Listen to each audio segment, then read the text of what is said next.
విజయనగరం జిల్లా జామి మండలంలో రాయ్పూర్ హైవే ఎప్పుడైతే ప్రారంభమైందో అక్కడ ఒకేసారి భూముల రేట్లు అమాంతంగా పెరిగిపోయాయి. అప్పుడే మన రాజకీయ పార్టీల నాయకులందరూ కూడా చుట్టుపక్కల ఉన్న ప్రభుత్వ భూములపై డేగ కన్నుతో పడిపోయారు.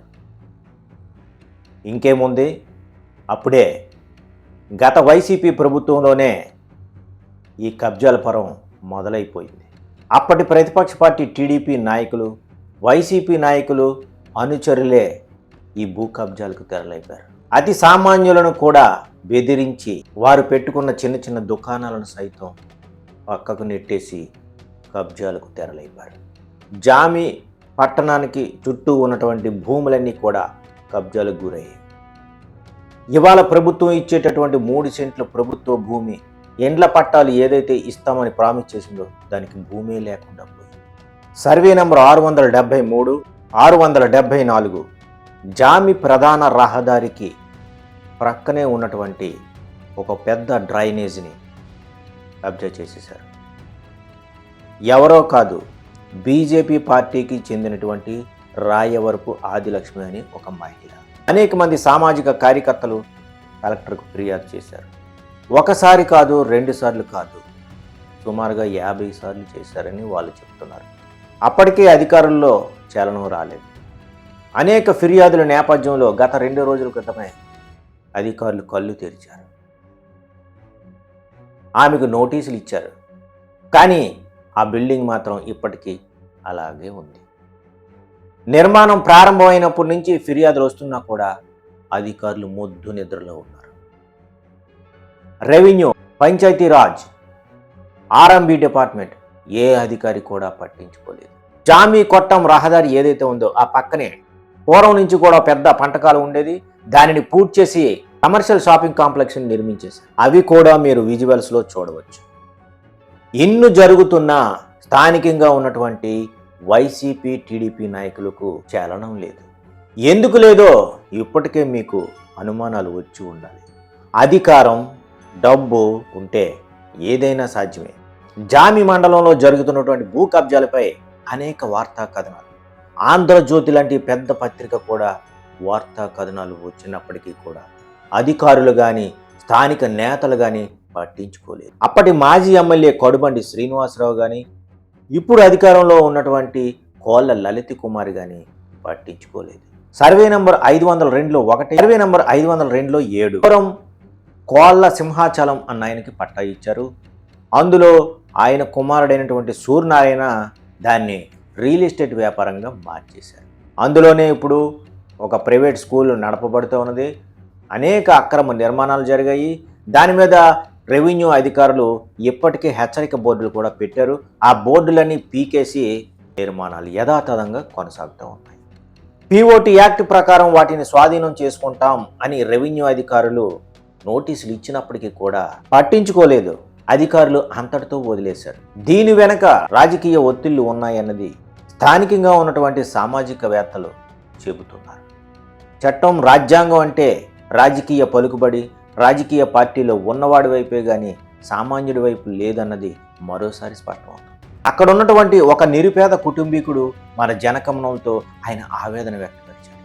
ఇదే బీజేపీ నాయకురాలు ఉన్నటువంటి స్థలంలో ఆయన ఒక చిన్న కొబ్బరి బొండాల దుకాణం ఉండేదని, ఆయన దుకాణాన్ని కూడా పీకి పారేసి ఆమె బలవంతంగా అక్రమ నిర్మాణం చేపట్టారనేది ఆయన చెబుతున్నమాట. ఒక్కసారి ఆయన ఏం చెప్పాడో చూద్దాం. బోని అప్పులరాము, జామి మండలం, జామి గ్రామం, విజయనగరం జిల్లా. నిరుపేదైన నేను సుమారుగా ఒక 3-4 సంవత్సరాల కాంచి నా బడ్డీ రోడ్డు పెట్టుకుంటే ఒక 10 మంది ఆసాములతో తీసుకెళ్ళి పరిచి కాల్చేసి దాన్ని ఏమైనా మీరు బయటికి కానీ కేసులే పెడితే మిమ్మల్ని కూడా కాల్చేస్తామని బెదిరించారు సార్. బెదిరిస్తే బాబు అయ్యా మీరు నాకు ఇంతగా చోటు ఇచ్చేయండి, నేను అందులో ఉంటాను అని అంటే ఇవ్వటం లేదు బాబు.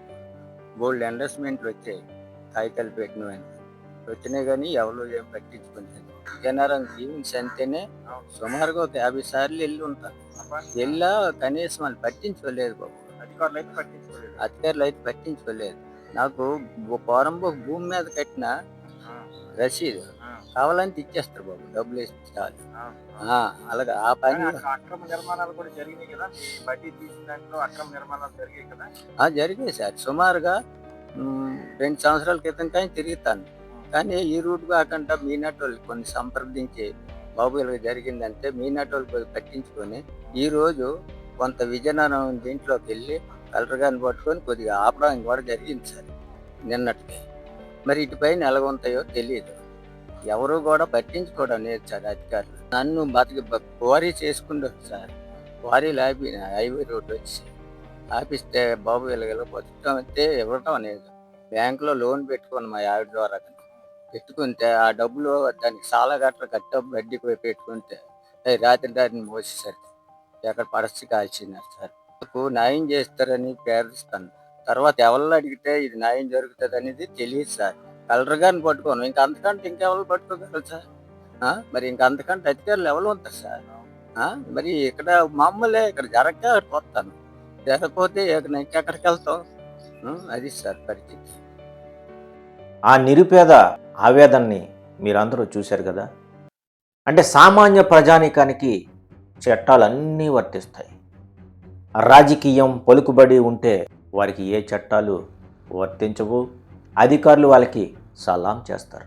విజయనగరంలో జరుగుతున్నటువంటి భూ కబ్జాల పర్వం. గరివిడి మండలం వెదులు వలసలో కూడా ఒక వైసీపీ సర్పంచ్ ఏకంగా వాళ్ళ కుటుంబీకుల పేరు మీద డీ పట్టా ఉన్నటువంటి భూములన్నింటినీ కూడా పట్టాలు చేసి మరి దాని మీద లోన్లు కూడా తీసుకున్నారు. దానికి తహసీల్దారులే సహకరించారు. వారిపైన కూడా ఎటువంటి చర్యలు లేవు. అక్కడ కూడా స్థానికంగా ఉన్నటువంటి ఎమ్మెల్యే కాలా వెంకట్రావు నోరు విప్పటం లేదు, దానిపైన స్పందించటం లేదు. అక్కడ ఉన్నటువంటి జనసేన బీజేపీ నాయకులు మాత్రమే స్పందిస్తూ ఉన్నారు.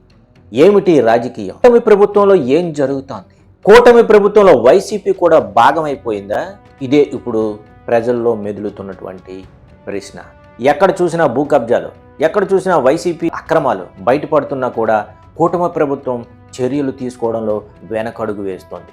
దీనికి కారణాలు ఏంటి అని ఒకసారి మనం విశ్లేషించుకుంటే ఇది దశాబ్ద కాలంగా జరుగుతున్నటువంటి అక్రమాల పరంపర అని మనం చెప్పుకోవాలి. ఎప్పుడు ఏ పార్టీ అధికారంలోకి వచ్చినా కొంత భాగం వారు కొంత భాగం వీరు పంచుకునేటప్పుడు పరోక్షంగా సహకరించుకోవడం వల్లే ఈ పరిస్థితి ఏర్పడిందనేది అర్థమవుతుంది. అందుకే కూటమి ప్రభుత్వంలో ఉన్నటువంటి స్థానికంగా ఉన్నటువంటి నాయకులు నోరు మెదపడం. అయితే దీనికి అడ్డుకట్ట వేసేది ఎలా? అడ్డుకట్ట వేయాలి అంటే ప్రజలు నోరు విప్పాలి, ప్రజలు ప్రశ్నించడం నేర్చుకోవాలి. లేదంటే మీ సొంత స్థలాల్ని, మీ సొంత ఆస్తుల్ని కూడా కబ్జాలు చేసే పరిస్థితి వస్తుంది. ఇట్లాగే పరిస్థితి కొనసాగితే, ప్రజల్లో చైతన్యం లేకపోతే పరిస్థితి మరింత దిగజారే పరిస్థితి వస్తుంది. డబ్బున్నవాడికి, అధికారం ఉన్నవాడికి చట్టం చుట్టంలా మారిపోయి ఎన్నో ఏళ్ళయింది.